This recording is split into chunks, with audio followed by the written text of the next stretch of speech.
Rove claims President Obama is disconnected. What does Karl mean by that? Karl Rove joins us. Good evening, sir. Good evening. How are you? Very well. Okay, so explain what you mean by disconnected. Well, look last week at his Thursday news conference. He started out by heralding the economy and saying there's a lot of good reasons to feel good about the direction of the economy. And yet that's not where the American people are. 22% said they're satisfied with the direction of the country in a new Wall Street Journal NBC poll. 71% say they're not. 35% think the economy is in a good place.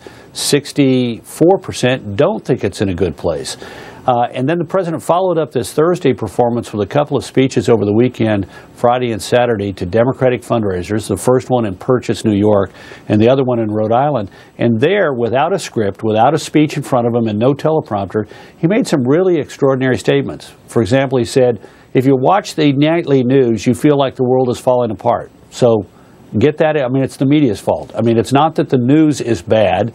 It's that the news is not accurate. The world is not falling apart. In fact, he went on to say in that same speech that the world has always been a messy place and that the world is less dangerous than it was 15 or 20 years ago. So the nation was in a more dangerous place in the late 1990s before 9/11. I mean, this is just disconnected from where the American people are and what the reality is of what we face. Why do you think that? Do you think he genuinely believes that the world is safer? That it's. I mean, do you think he genuinely believes this stuff, or is he trying to sort of do crowd control and at least try to make some American people think that we shouldn't be alarmist? I mean, why does he say that? Because I've just seen two Americans be beheaded in the last 8 days. Well.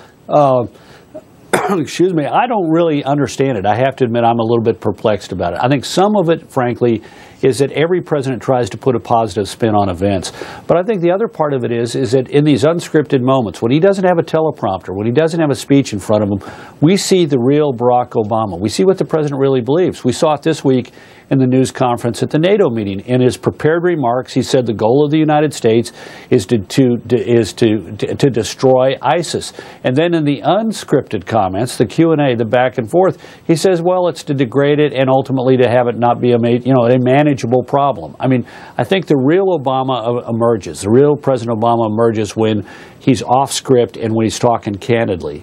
And I think this is how he views the world. I mean, you mentioned the beheadings. He referred to that in one of his speeches. He said, that he blames social media. It said it gives it a vividness, it brings it in with vividness into our lives. I mean, look, it wasn't Twitter. You can't blame social media for making the American people believe that something is wrong with what's going on in Iraq. You can't blame Instagram for the Russian invasion of Ukraine unsettling the American people. I mean, sure, there are means of communications we didn't have 15 or 20 years ago, but it doesn't take watching the beheading to feel that something is fundamentally wrong. Even if you just learn about it or read about it, you've got to feel that something is fundamentally wrong when people are doing that kind of thing and getting away with it.